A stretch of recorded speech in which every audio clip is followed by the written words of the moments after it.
bintang tamu yang spesial, yang luar biasa pastinya. Ini ada dari BKKBN, yaitu Badan Kependudukan dan Keluarga Berencana Nasional, yaitu ada Ibu Dr. Anda Rabiatun Adawiyah MPHR. Ya, yang mana teman-teman kita akan ngebahas ya pada sore hari ini penurunan stunting penunjang pembangunan daerah, khususnya di Provinsi Sumatera Utara.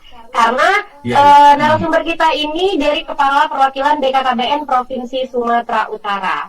Kita akan menunggu ya hadirnya atau bergabungnya narasumber kita pada siang hari ini. Ya, siang menuju. Kalau di sini masih siang. Kalau di sana kesiangan. Ya, sepertinya sudah bergabung ya narasumber kita pada siang hari ini, yaitu Dr. Anda Rabiatun Adawiyah MPHR. Assalamualaikum Ibu. Mikrofonnya Ibu.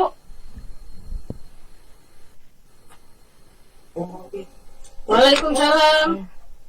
Alhamdulillah, kita sudah terhubung langsung dengan Dr. Anda Rabiatun Adawiyah MPHR selaku Kepala Perwakilan BKKBN Provinsi Sumatera Utara. Nah, kita sapa dulu. Apa kabar ini Ibu? Alhamdulillah sehat. Alhamdulillah. Baiklah Bu, sebelum teman-teman nih bertanya ya, mengajukan pertanyaannya, mungkin boleh sedikit dijelaskan nih Bu, apa sih sebenarnya BKKBN ini dan apa sebenarnya stunting ini? Iya, jadi biar untuk menyamakan persepsi gitu ya. Mungkin boleh penjelasannya Ibu, dipersilahkan. Kalau ditanya BKKBN itu adalah salah satu instansi pemerintah yang tugasnya dikasih atau diberikan oleh pemerintah itu untuk pengendalian penduduk. Nah, pengendalian penduduk itu banyak caranya.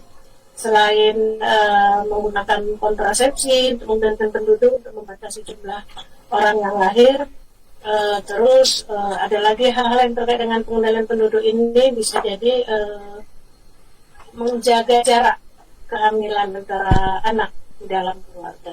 Nah, itu menjadi tanggung jawab di BKKBN. Jadi urusan yang terkait dengan kependudukan, tapi isu pengendalian penduduknya itu adalah tanggung jawab dari BKKBN. Oh, seperti itu. Mungkin bisa dijelaskan juga sedikit mengenai stunting nih Bu. Kira-kira apa sih stunting ini? Kalau stunting definisinya itu adalah sebenarnya gagal tumbuh. Jadi anak yang lahir tidak sesuai dengan standarnya gitu, atau apa ya namanya. Kalau anak lahir itu kan biasanya yang normal, berat badannya 2,5 kilo, panjang badannya 48 cm, itu normal. Tapi ketika dia lahir tidak di kondisi itu sudah kita sebut stunting. Mungkin ada orang atau anak bayi yang lahir itu kurang bulan, berat atau timbangan badannya hanya 1,8 atau nggak sampai 2 kilo, panjang badannya juga tidak sampai 48 cm, cuman berapa ya, sudah 40. Nah, itu juga adalah tanda-tanda anak yang lain itu berstatus stunting, dan tentunya gagal tumbuh. Nah, kalau gagal tumbuh ini dibiarkan sampai dia besar, dia akan banyak masalah yang akan dihadapi si anak. Jadi, makanya kita mendapat tugas baru ini dari pemerintah di KBN di situ untuk mengurangi angka stunting di Indonesia pada umumnya dan di Sumatera Utara itu. Oh, seperti itu. Jadi kalau stunting ini bisa kita simpulkan adalah anak-anak yang gagal tumbuh gitu ya. Oke, gitu Bu. Kalau gitu nanti kita akan langsung serahkan ya kepada teman-teman yang dari UPSI untuk bertanya kepada Ibu Dr. Anda Rabiatun Adawiyah MPHR.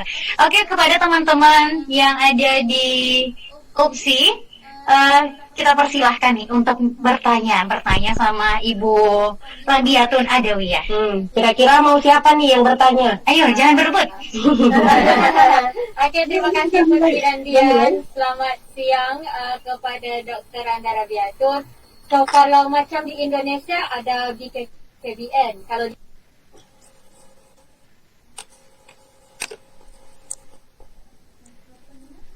Halo, saya kurang jelas suaranya, boleh bilang, Oke, selamat siang Bu. Saya Nisa dari TMP Live. Kalau macam di Indonesia ya, ada satu badan yang kita panggil sebagai BKKBN. Dan kalau di Malaysia kita panggil sebagai kerajaan perumahan dan juga kerajaan tempatan. Jadi saya nak tanya juga kepada Dr. Anda Rabiatun di sini, memandangkan BKKBN itu merupakan satu instansi pemerintah, apa saja yang menjadi tugas BKKBN di Indonesia ini, Bu? Oke, BKKBN ini adalah Badan Kependudukan dan Kerja Berencana Nasional. Kalau kita mau bilang itu family planning, coordinating board.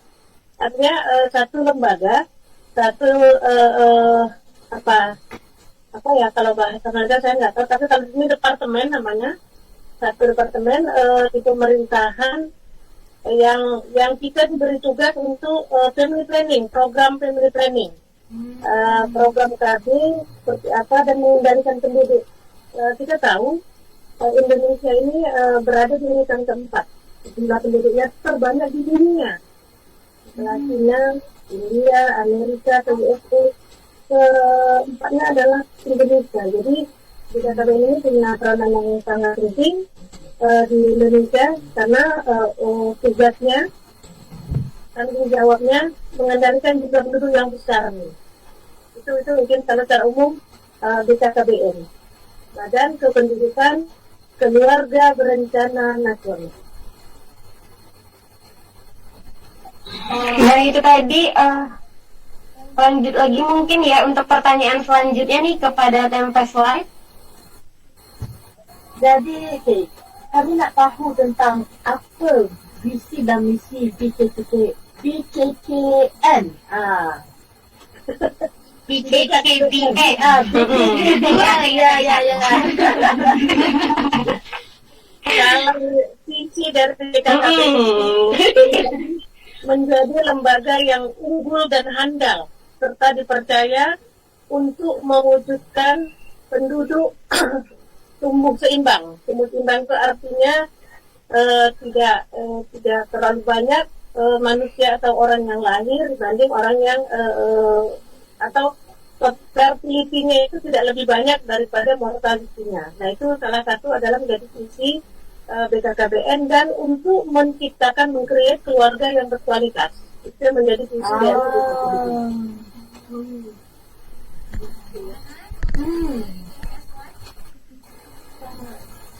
Bagaimana teman-teman dari Tempest Live? Sangat jelas dan terperinci sebab di mana pembangunan BKKBN ini sendiri begitu memainkan peranan yang penting dalam memastikan pembangunan masyarakat setempat untuk menyumbang kepada pembangunan komuniti dan keselesaan negara Indonesia juga. So kita dapat ilmu yang baru lah pada hari ini kan. Wah, luar biasa. Dan kayaknya ini teman-teman dari MBU udah nggak sabar ini ya. MBI?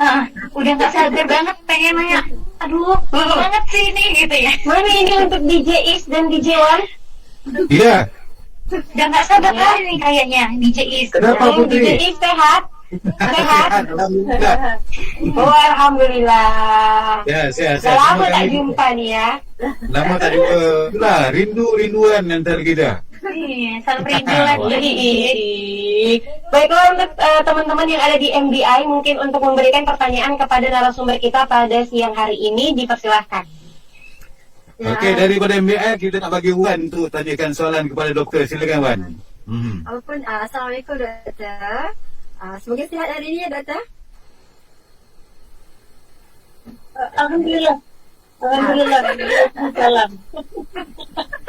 Okey doktor, seperti kita tahu visi BKKBN itu adalah untuk menjadi lembaga yang handal dan dipercayai dalam mewujudkan penduduk tumbuh seimbang dan keluarga berkualitas kan. Jadi bagaimana BKKBN itu sendiri berperanan di dalam pembangunan? BKKBN itu satu instansi pemerintah yang urusannya mengendalikan jumlah penduduk melalui program family planning, melalui program KB, salah satunya dengan menggunakan kontrasepsi. Bagaimana hubungannya dengan pemerintah? Begini, tadi saya sudah sampaikan, kalau Indonesia ini berada di urutan tempat di dunia. Nah, jumlah penduduk yang besar ini harusnya diikuti dengan kualitas SDM-nya. kualitas SDM ini bisa ditumbuh kembangkan kalau penduduknya terkendali. Ketika penduduknya tidak terkendali, tidak bisa dikendalikan, berarti kualitas SDM tidak bisa tercapai. Makanya salah satu fungsi BKKBN ini adalah mengendalikan jumlah penduduk supaya penduduk itu bisa terkendali dan bisa dijaga mutunya, bisa dijaga kualitasnya. Karena kita punya visi menciptakan keluarga-keluarga yang berkualitas. Keluarga yang berkualitas ini hanya bisa didapatkan ketika keluarga itu punya manajemen keluarga yang baik. Manajemen keluarga yang baik itu biasanya di dalam satu keluarga itu jangan terlalu banyak anak. Kalau terlalu banyak anak, yang bisa, tidak semua bisa mendapatkan pendidikan yang layak, tidak semua bisa mendapatkan kebutuhan yang bisa dipenuhi. Tapi ketika keluarga itu kecil, tidak terlalu banyak, insya Allah pendidikannya pasti terjamin. Anak-anak bisa tinggi, bisa berkualitas, bisa mendapatkan pendidikan yang lebih baik, dan keluarga itu nanti menjadi keluarga yang kuat, berketahanan, dan bisa kita sampaikan kalau SDM yang sudah ditempa dari mulai keluarga, ini akan menjadi penduduk dan penduduk akan menjadi menggambarkan kondisi satu negara. Nah, itu yang menjadi tugasnya BKKBN. Kalau menurut pendapat dokter sendiri lah, dalam satu keluarga tu paling maksimum lah bilangan anak tu berapa? Kalau program BKKBN ini menginginkan satu keluarga itu keluarga kecil. Ada kita slogan kita 2 anak lebih sehat. Oh, 2 anak lebih sehat 2 anak lebih sehat, betul. Kenapa lebih sehat? Sehingga si ayahnya memenuhi kebutuhannya, baik dari sisi kebutuhan makan minumnya, kebutuhan pendidikannya, dan yang lain-lain. Jadi lebih terjamin, lebih terkontrol keluarga itu ketika dia punya anaknya yang tidak terlalu banyak. Okey, jadi adik-adik semua ni belum berkahwin lagi kan? Jadi boleh sama Jadi kira-kira ini ya kan mau berapa anaknya ini nanti? Okey, Aduh, habis. siapa yang ada berumah tangga dalam ni? Ini Putri katanya mau nyusul tahun depan. Nanti katanya teman-teman bakal diundang kok. Jangan lupa datang ya. Nanti disediakan bus dari Malaysia. Ya DJ. Putri, saya nak nyanyikan lagu lah, Hancurnya Harapanku. Kecil lah hati dia di sini. Dari tadi DJ ini yang panggil si Putri aja. Ya, siapa satu? Dia. Kayaknya dia mau pulang aja lah. Dia mau keluar aja dari sini. Aduh DJ ini yang mana ini Dokter. sebenarnya? Apa tu? Lanjut Oke, aja, dokter. mungkin ke DJ Is menanyakan pertanyaan selanjutnya. Pertanyaan. Okey, saya nak tanya ke doktor lah. Kadang-kadang doktor untuk perancang keluarga ni, kalau di Malaysia kita ada LPPKN, di mana Lembaga Penduduk dan juga Pembangunan Keluarga Negara Negara Malaysia, dan kalau di Indonesia kita ada BKKBN. Jadi bila kita kumpulkan doktor soalan ni kerana kepada warga-warga muda yang akan kata orang kalau Putri nak akan melangsungkan perkahwinan pada tahun depan, jadi ramai yang akan melangsungkan perkahwinan. Jadi bagaimanakah pendapat doktor bagi generasi muda boleh untuk mendapatkan sesuatu cara bagi untuk pemantauan, bagi untuk tidak menggalakkan mempunyai anak yang ramai, untuk kita menstabilkan ekonomi negara dan sebagainya. Oke, saya jawab ya. Ya, silakan. Program di BKKBN ini salah satu yang menjadi sasaran itu adalah generasi muda. Kenapa Ya, generasi betul. muda? Karena diharapkan ketika para generasi muda ini calon-calon pengantin sebelum Ya. melangsungkan, sebelum masuk ke jenjang pernikahan, mereka harus tahu bagaimana mengelola keluarga, bagaimana harus nanti mendidik anaknya. Makanya program kita ada sasarannya itu khusus untuk remaja, untuk generasi muda, namanya Pusat Informasi Konseling Remaja, PIKR kalau disingkat. Pusat Informasi Konseling Remaja ini basisnya ada di sekolah, sekolah menengah ke atas, terus ada di kampus. Kenapa ini dipusatkan di sana? Kita memberikan informasi seluas-luasnya bagaimana para remaja, para generasi muda ini paham tentang kesehatan reproduksinya. Jadi dengan adanya pusat informasi konseling ini, anak-anak remaja, anak-anak muda itu paham kalau dia harus tahu ketika dia berumah tangga, dia usianya yang ideal berapa. Karena usia yang ideal untuk kesehatan di dalam rumah tangga itu ada. Dari program BKKBN itu untuk wanita, untuk perempuan itu usia 21. Dan untuk laki-laki usia 25. Kenapa usia ini diambil? Karena sudah dengan riset, sudah dengan penelitian yang cukup panjang, perempuan di usia 21 tahun alat reproduksinya baru betul matangnya, baru sempurna, baru lengkap. Ketika dia sudah matang, sudah sempurna, sudah lengkap, ketika masuk ke jenjang pernikahan, hamilnya akan sehat. Pernikahan akan sehat. Tapi ketika dia berusia di bawah 21 tahun, berarti belum sehat. Kenapa? Karena alat reproduksinya belum tumbuh sempurna. Belum tumbuh, belum matang dengan sempurna. Ketika dia nanti melakukan pernikahan, kita tahu untuk hamil dan melahirkan, ini yang akan mengakibatkan kematian ibu sendiri. Nah, itu adalah salah satu kenapa. Ramai ya, ya. Jadi kalau kita lihat angka kematian ibu itu tinggi, salah satunya penyebabnya adalah karena menikah di usia muda dan hamil dan melahirkan. Jadi lebih banyak ibu yang melahirkan meninggal itu karena usianya itu belum pantas untuk dia menjadi seorang ibu. Itu salah satunya. Nah, usia laki-lakinya di 25. Kenapa 25? Karena dari sisi emosional, perempuan jauh lebih matang dibanding dengan laki-laki. Jadi kalau perempuan usia 21 tahun dianggap sudah bisa menikah karena sudah sempurna alat reproduksinya dan secara berpikirnya sudah matang, mindsetnya sudah bagus. Tapi kalau laki-laki di hasil penelitian itu yang panjang sekali itu dari berbagai penelitian, laki-laki di usia 25 baru dia matang, baru bisa dia memimpin keluarga, baru bisa dia menjadi kepala keluarga. Karena usia ideal untuk calon pengantin yang dianjurkan oleh pemerintah dari program BKKBN itu adalah 21 untuk perempuan dan 25 untuk laki-laki. Oke, itu dia jawapan daripada doktor. Jadi Wan, kita kesimpulan di sini kita akan beritahu bagi tahap kematangan bagi seorang wanita perempuan adalah 21 tahun ke atas dan bagi untuk lelaki adalah 25. Jadi apa kata doktor tadi, kalau seawalnya wanita itu dibenarkan untuk berumah tangga seawalnya 18, jadi makin ramailah duda umur muda. Aduh. DJI umurnya 26 katanya. Tahun depan 25. 21. DJI 26. Udah pas. Makin turun.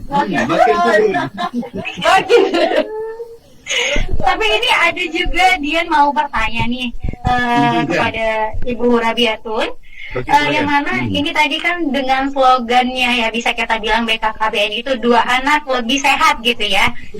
Nah ini Bu, itu kan suatu program juga dari BKKBN, yang mana memang di masyarakat Kota Medan sendiri ini masih banyak yang berkeinginan memiliki anak yang banyak gitu, lebih dari 2. Jadi pendapat dari BKKBN sendiri menghadapi masyarakat Medan khususnya ya, yang masih ingin lebih anak ya, karena katanya banyak anak banyak rezeki. Aduh, gitu Bu. Jadi ada nggak kira-kira konsekuensinya Bu? Oke, mungkin gini, banyak mungkin masyarakat yang belum terpapar itu terinformasikan dengan program ini. Makanya kita menggandeng anak remaja. Ada kita namanya duta genre itu generasi berencana. Nah, duta genre ini adalah utusan-utusan dari kampus-kampus, dari universitas yang sudah terlatih dengan baik.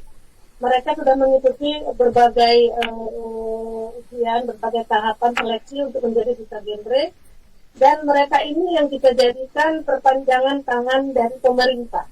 Dalam hal ini BKKBN. Artinya kita berikan informasi yang seluas-luasnya dengan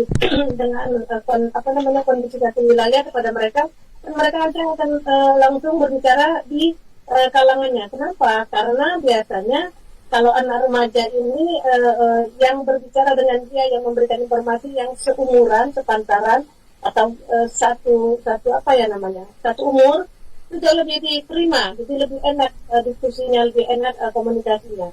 Nah, ini sekarang kita sangat gencar memposisikan duta-duta genre ini untuk menjadi perpanjangan tangan pemerintah, memberikan penjelasan, memberikan pencerahan kepada masyarakat, kepada kepala sekolah, kepada orang-orang yang memerlukan, untuk menjelaskan pentingnya berencana. Makanya kita punya tipenya begini, berencana itu keren. Kenapa ini? Ini sebenarnya diambil dari simbol anak muda kan, caranya. Jadi ini simbolnya simbol cinta kasih gitu. Jadi ketika anak muda yang berbicara gini, ketika generasi muda berbicara gini dengan teman-temannya, mungkin jauh lebih fair ya, lebih akrab gitu. Nah, itu juga salah satu sebenarnya kunci dari BKKBN kenapa kita sekarang sangat harmonis, sangat erat berdampingan dengan anak-anak remaja, karena program ini mestinya jauh lebih diketahui anak-anak remaja sebelum mereka maju ke jenjang pernikahan. Jadi itu adalah strategi kita untuk memberhasikan program Bangga Kencana, namanya pembangunan keluarga, kependudukan, dan keluarga berencana. Seperti itu. Ini ada juga oleh-oleh dari Putri ini untuk DJ Is. Apa? Ini. Berencana itu itu apa maksudnya? ini loh. Ini Sarangheyo. Ini lambang juga dari BKKBN. Ini dia. Iya, itu lambangnya. Ini Sarangheyo gitu. Itu nama itu kasih. Iya, ini simpul kasih dari Putri ke DJ Is. Sarangheyo, Opa Is. Oke, saya simpul mati. Jangan. Bahaya. Oke, tadi itu ya penjelasan dari Guru Nabiatun Adawiyah, luar biasa ya. Udah kita paham juga nih, udah mengenai BKKBN, terus umur berapa yang pas banget untuk Yang menikah produktif ya. Kalau Kalau di laki-laki itu 25 tahun, nah untuk perempuan itu 21 tahun. Jadi mungkin buat teman-teman nih yang di Tempest Live dan NDI, sudahkah berumur 21 tahun? Sudah lebih tapi masih jomblo nih, masih jomblo ya di sini. banyak di sini juga banyak yang jomblo. Bolehlah kami cari di sana ya. Boleh ini Bang Bet juga jomblo ini. Langsung ya. Hanya ini bermaknanya banyak ini. I love you gitu. Siapa nih? Dia dan juga Putri. Wan, saya dia terminga-minga. Apakah maksud jomblo? Jomblo. Single. Tinggal ya. Single. Jomblo tak punya pacar, tak punya kekasih. Ini ya. Jomblo happy.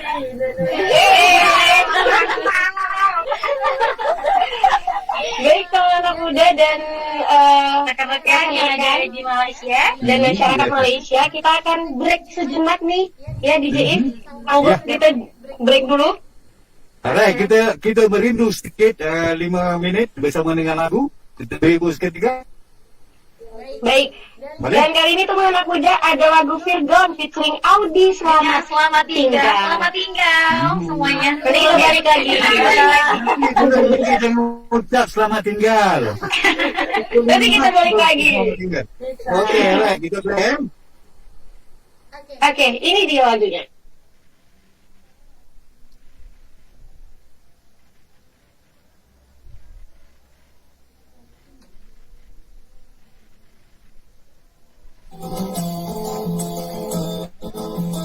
Di tempat ini, di tempat pertama aku menemukanmu.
Facebook.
Lebih besar kan masih apa?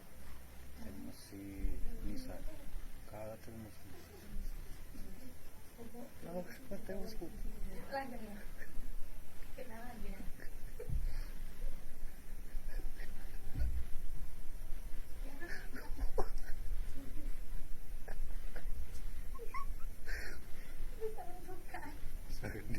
Misalkan dia kalau punya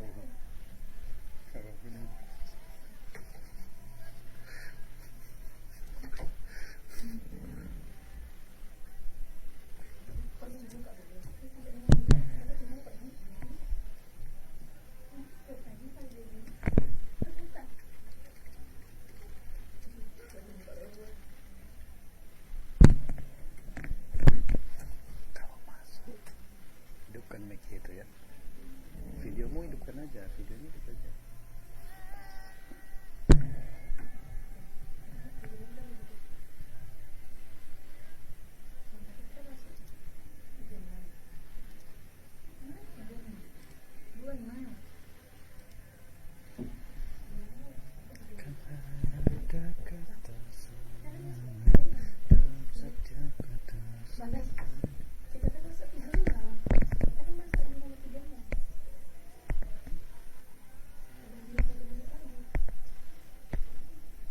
KPN mana ikon PKKPN?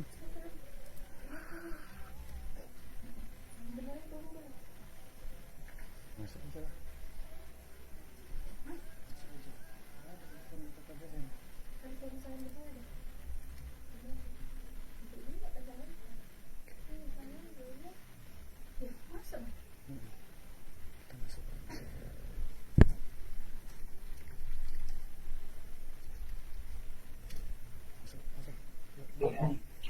Yeay, kita udah balik lagi ya, teman-teman muda. Kita udah balik lagi untuk meramaikan ruang dengar kamu semuanya, bareng teman-teman kita yang ada di TMS Live dan ada di MBI juga. Yang mana pada sore hari ini ya teman anak muda sudah ada narasumber kita yang tadi sudah menjelaskan ya pertanyaan-pertanyaan yang diberikan dari tim UPSI maupun dari MBI. Kita ngebahas tema apa nih mungkin buat teman-teman yang baru bergabung? Iya, jadi temanya untuk hari ini teman anak muda adalah penurunan stunting penunjang pembangunan daerah. Nah, jadi tadi Ibu juga sudah, narasumber kita juga sudah menjelaskan ya. Sedikit ya, apa itu BKKBN, apa itu juga stunting. Jadi nanti akan diperjelas lagi dari Ibu. Apa langsung kita langsung aja ya kan, kita kasih ke tim Tempest Live ya untuk bertanya kembali kepada narasumber kita pada sore hari ini. Okey, pasal tadi Dr. Randa Rabiah itu ada maklumkan sasaran lebih kepada generasi muda, remaja. Selain pada remaja, siapa lagi yang menjadi sasaran untuk program BKKBN? Okey. PKKBN itu sasarannya selain remaja itu sebenarnya di awal ya, terus yang menjadi sasaran kita itu adalah ibu-ibu. Kalau istilah di kita itu namanya pasangan usia subur. Jadi ibu atau pasangan atau si perempuan yang berusia dari mulai 21 sampai dengan 49 tahun. Kenapa? Karena 49 tahun itu batas terakhir reproduksi perempuan. Jadi itu menjadi sasaran dari program Bina Talent. Kenapa? Karena kita berharap pasangan usia subur ini bisa mengikuti program tadi. Bisa mengikuti program tadi. Jadi makanya adalah kontrasepsi, program-program untuk pembangunan keluarga itu diikuti oleh pasangan usia subur. Samping itu juga kita punya sasaran itu ibu-ibu, selain pasangan usia subur tadi, ibu-ibu atau pasangan-pasangan yang punya anak balita usia 5 tahun. Kenapa? Karena kita punya program untuk keluarga yang punya anak balita. Namanya Bina Keluarga Balita. Setelah itu juga ibu-ibu atau keluarga-keluarga yang punya anak remaja. Karena kita punya program namanya Bina Keluarga Remaja. Nah, ini semua menjadi sasaran BKKBN dan sasaran program BKKBN dalam melaksanakan menjalankan tugasnya sebagai instansi pemerintah. Jadi, ada yang lain boleh kita mau pertanyaannya supaya bisa lebih menjelaskan kira-kira seperti apa BKKBN ini. Ya mungkin untuk Tempes Live ya, satu pertanyaan lagi. Ada. Jadi nak tanya, ada tak keterlibatan generasi muda, para generasi muda dalam program BKKBN ini? Justru ada. Tadi saya sampaikan kenapa kita sasaran kita remaja itu atau generasi muda menjadi sasaran kita, karena kita berharap sebelum generasi muda ini, sebelum mereka melangkah menuju jenjang pernikahan, mereka sudah tahu bagaimana sebenarnya merencanakan satu keluarga. Makanya ada istilah berencana itu keren. Jadi kalau teman-teman generasi muda punya perencanaan di dalam berkeluarga, itu jauh lebih baik nanti ketika mereka sudah memasuki jenjang pernikahan. Mereka tahu usia yang sehat untuk perempuan itu berapa seperti tadi. Terus berapa anak yang akan mereka rencanakan punya dalam satu keluarga ketika mereka membina satu keluarga. Mereka setelah menikah ingin punya anak berapa. Tadi saya sampaikan jangan punya anak banyak-banyak kalau tidak bisa dipelihara dengan baik. Kenapa? Karena anak yang lahir itu adalah tanggung jawab orang tuanya. Dan anak yang lahir itu dalam kondisi yang harus sehat, tidak stunting. Makanya ada bahasa stunting, nanti saya akan sampaikan juga stunting. Anak-anak yang dilahirkan nanti generasi muda menurut bangsa ini harus orang-orang yang sehat, orang-orang yang punya kualitas. Kenapa? Karena ada kaitan antara program keluarga berencana dengan IPM. Ini Indeks Pembangunan Manusia. Indeks Pembangunan Manusia itu ada 3 syaratnya. Yang pertama, pendidikannya harus baik, kesehatannya harus baik, kesejahteraannya harus baik. Kalau 3 ini sudah terpenuhi, insya Allah anak-anak yang dilahirkan, generasi yang dilahirkan itu menjadi generasi yang unggul, generasi yang tangguh, dan kita diminta menyiapkan generasi-generasi yang handal di masa mendatang. Tidak seperti mungkin yang lalu-lalu generasi kita itu banyak yang tidak baik kualitasnya, tapi kedepannya kita diberi tanggung jawab untuk menghasilkan generasi yang handal untuk melanjutkan bangsa ini ke depannya seperti apa. Nah itu sampai ke sana apa namanya tujuannya jauh ke depan. Nah, gimana teman-teman dari USI?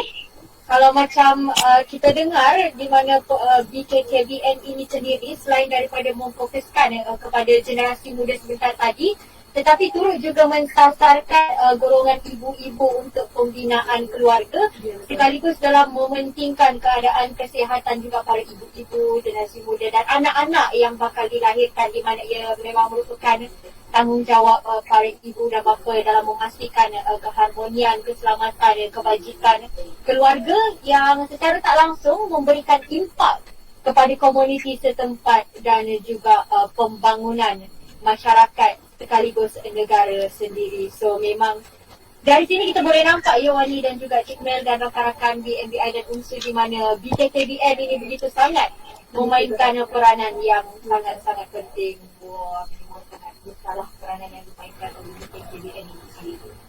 Wah, luar biasa ya rekan-rekan.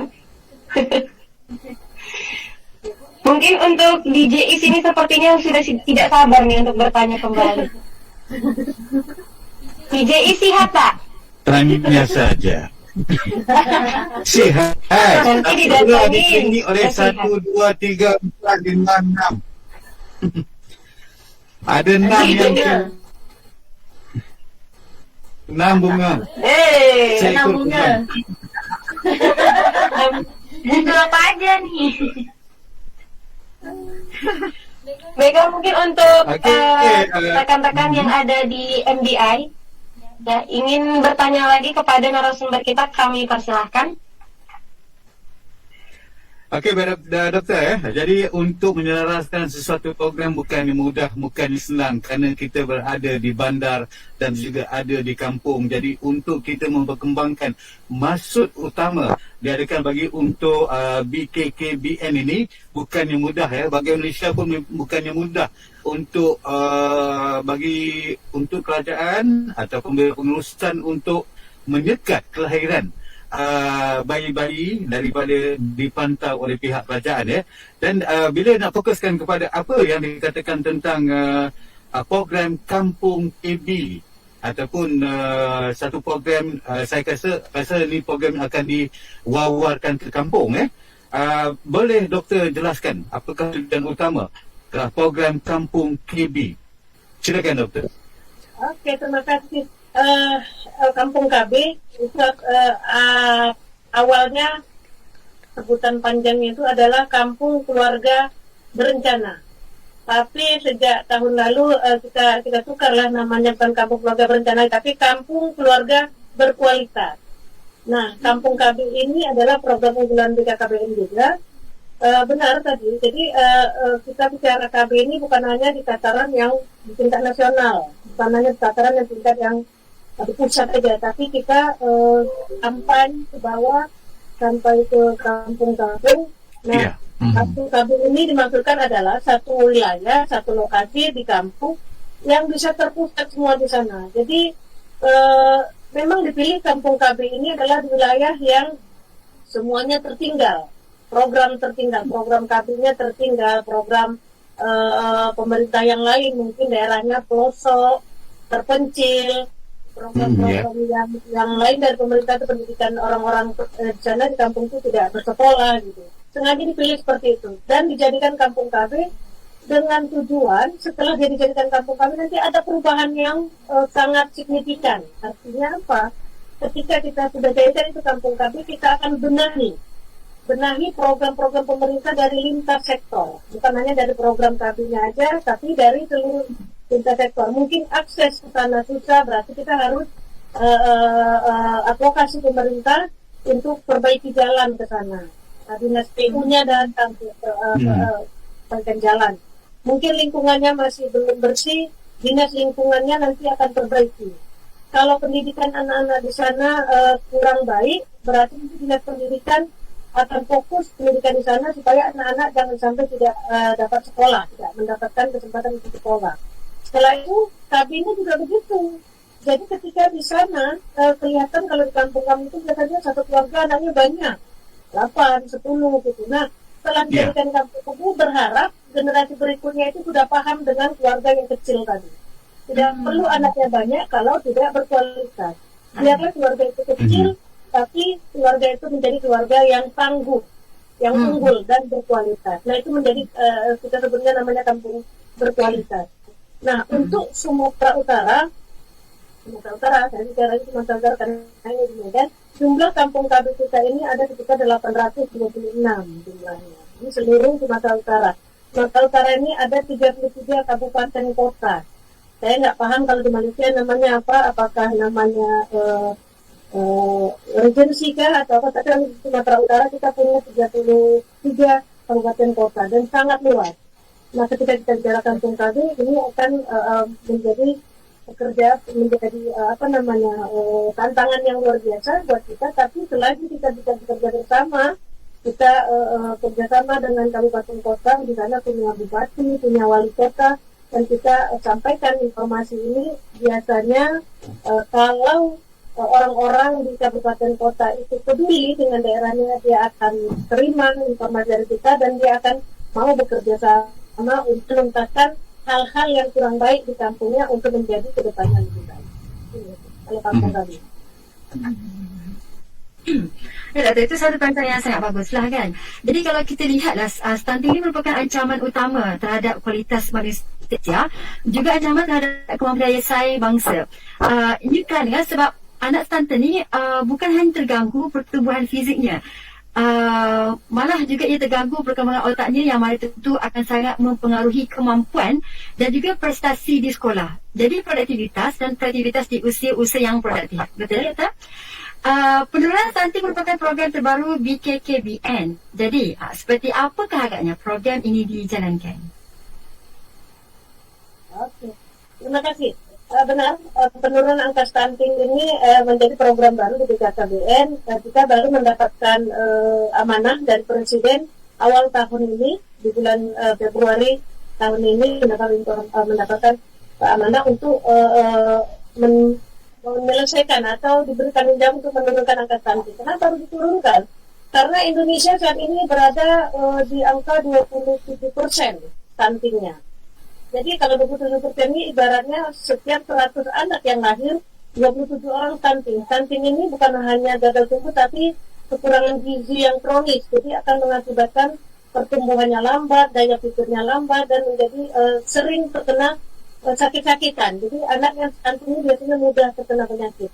Kalau sudah anak mudah terkena penyakit, bagaimana kita mau berharap generasi ke depan menjadi generasi yang berkualitas? Nah itu artinya kita punya semangat untuk bisa menuntaskan angka stunting ini di tahun 2024 mendatang 14%. Caranya seperti apa?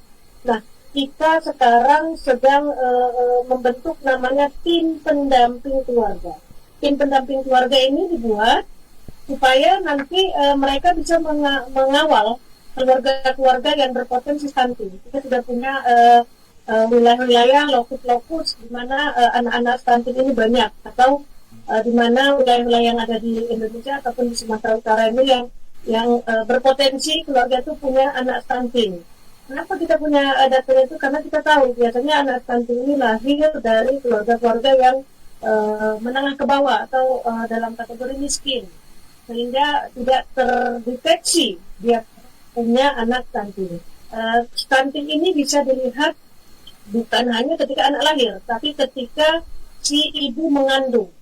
Jadi kalau ibu yang sedang hamil mengandung anak, kondisi si ibunya kurang sehat, kurang darah, anemia, ini akan berpotensi melahirkan anak stunting. Makanya sasaran untuk menuntaskan anak stunting ini dimulai dari tadi cacing, calon pengantin, supaya mereka tahu usia yang sehat itu untuk melahirkan berapa, supaya jangan melahirkan anak stunting.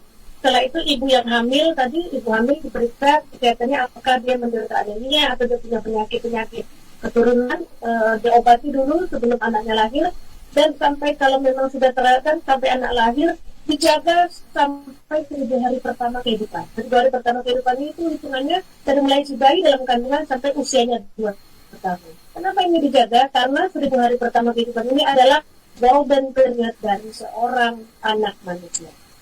Kenapa dibilang golden period? Disitulah semua artinya tumbuh sempurnanya, tumbuh luar biasanya cepatnya perkembangan otak si anak. Kalau sampai 1000 hari pertama ini terlewatkan, kita akan kehilangan masa golden period dari seorang anak. Jadi stunting ini kalau bisa dicegah, semestinya tidak boleh lahir stunting. Tapi kalau sudah terlanjur, sudah lahir dengan kondisi stunting, dijaga jangan sampai lewat 1000 hari pertama kehidupan.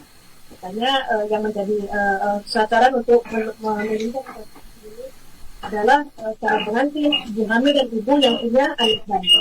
Kenapa stunting ini harus dituliskan? Ini berpotensi ketika dia nanti lahir stunting, kalau kita tidak cepat atasi, dia akan berpengaruh sampai nantinya ke depan. Masa depan itu akan sangat tergantung dengan anak-anak yang lahir sekarang.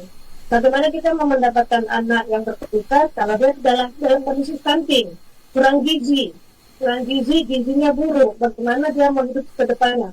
Nah, ini sangat berpengaruh dengan SDM kita ke depan. Kenapa? Karena tidak mungkin satu wilayah itu dibangun menjadi berkembang kalau generasi mudanya itu dalam kondisi yang tidak sehat, dalam kondisi yang stunting. Makanya kita menginginkan perubahan stunting supaya anak-anak yang dilahirkan adalah anak-anak yang benar-benar sehat, benar-benar muda. Oke. Baik, itu tadi ya jawaban atas pertanyaan dari tim NBI ya mengenai apa sih sebenarnya program Kampung KB ini dan bagaimana penurunan stunting ini merupakan program yang dijalankan oleh BKKBN sendiri. Nah, Bu Dr. Anda Tabiatun Adawiyah, kita ini ingin bertanya ya, apakah stunting itu faktornya juga dari orang tua yang belum usianya belum matang gitu untuk menikah. Apakah itu salah satu faktornya gitu? Dan jika misalnya di dalam kandungan tadi Bu bilang kita udah tahu nih ciri-ciri anak stunting, nah itu bisa nggak diminimalisir dengan melakukan hal sesuatu apa gitu Supaya kalau dia lahir keadaannya tuh normal gitu. Makanya tadi saya bilang kan stunting ini supaya kita menghindari stunting dimulai dari chatting tadi. Calon pengantin ini dia harus paham ketika dia sebelum memasuki jenjang pernikahan dia harus memeriksakan dirinya paling tidak 3 bulan. Ini ada programnya sekarang, program baru kita punya aplikasi namanya Simil. Jadi calon pengantin itu sebelum menikah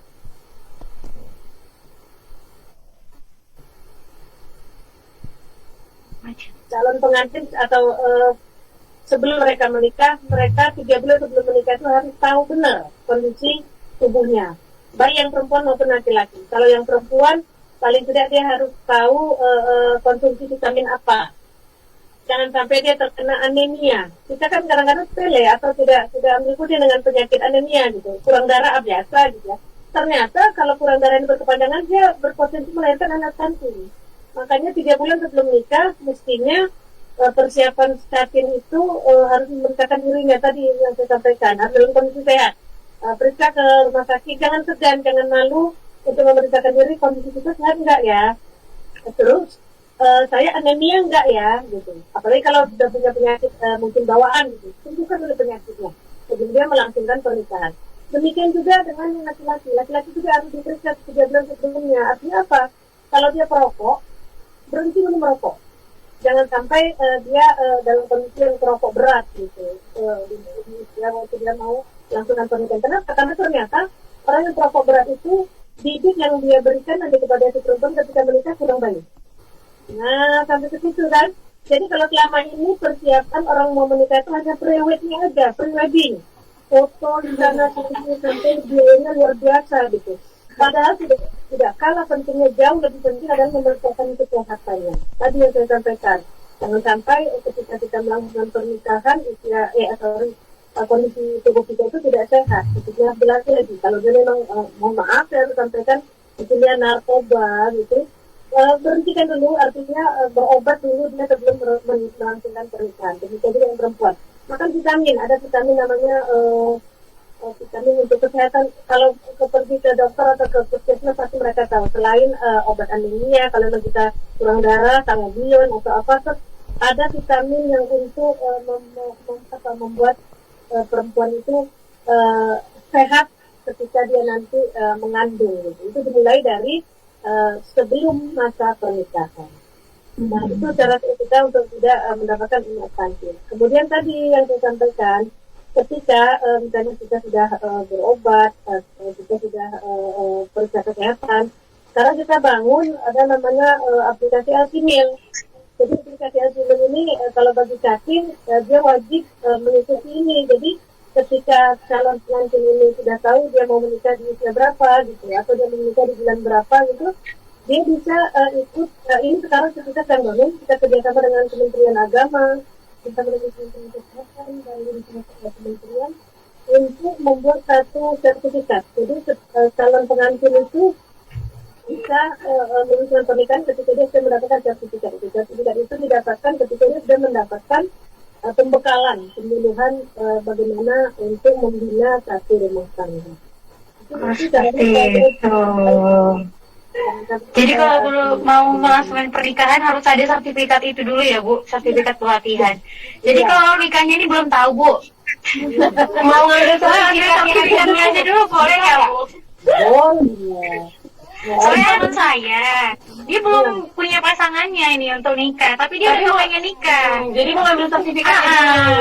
Jadi nanti ketika udah dapat pasangan langsung nikah gitu ya, nggak pakai pelatihan. Ini kan kita kan namanya gitu ya, memang sudah merancang gitu. Jadi orang-orang yang mendapatkan sertifikat itu memang orang-orang yang mau benar-benar pasangan yang mau menikah. Oh gitu. Pasangan. Ya nggak boleh sendiri. Nggak boleh. Kamu juga menikah bukan menikah sendiri dan menikah yang resmi. Nanti akan setelah dapat sertifikat ini baru nanti bisa mendapatkan izin dari KUA. Karena ada namanya seperti. Berarti kalau mau nikah sendiri nggak perlu sertifikat itu ya Bu? nggak boleh juga nikah sendiri, kan? Nggak boleh Putri. Harus terdaftar. Ya, harus terdaftar di pemerintah ya Bu. Iya. Soalnya nggak sah ya. Soalnya nggak sah. Makanya cari pasangannya dulu ya Put. Baru nanti kita ikut pelatihan. Iya, buat teman-teman juga ya di Tempest Life dan MBI. Oh, sepertinya teman rekan-rekan yang di MBI ini sudah ada. Di Iya. JIS dan di Jiwan nih sepertinya Kayak udah ya. Ya udah. Kalau kita ini kayak dapat ilmu baru, wah berarti aku yang harus dipersiapin ini bukan private. Ya, tapi kesehatan dulu. Apalagi kalau zaman sekarang ya kan, mungkin kalau mau nikah yang disibukin mau foto ya kan Bu, harus cantik ya kan, kalau nggak cantik Gak jadi nggak jadi nikah. Ini ngelantar udah. Kasihan Putri.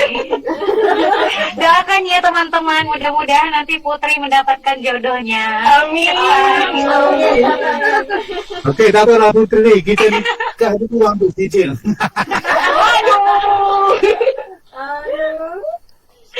Oke deh teman-teman dan rekan-rekan masyarakat Malaysia dan juga teman anak muda semuanya, tadi kita udah bahas tuntas ya tentang penurunan stunting, penunjang pembangunan daerah, dan kita juga udah banyak dapat ilmu tentang sebelum menikah apa yang harus dilakukan gitu ya kan. Jadi penting banget untuk teman anak muda semuanya yang belum nikah. Kalau yang udah nikah 2 kali boleh. Nabi 4. Baik teman anak muda, itu tadi ya pemaparan dari narasumber kita, yaitu PLT Kepala Perwakilan BKKBN Provinsi Sumatera Utara, Dr. Anda Rabiatun Adawiyah MPHR. Baik teman anak muda, waktu telah menunjukkan pukul 15:55 waktu Indonesia bagian Barat. Kalau di Malaysia ini pukul berapa? Sudah 4.56. 4.56 Oh, 4.56. Dan akhirnya tuntas sudah kebersamaan kita ya teman-teman dan rekan-rekan pada sore hari ini. Jangan kangen-kangen. Nanti kita jumpa lagi. Minggu depan.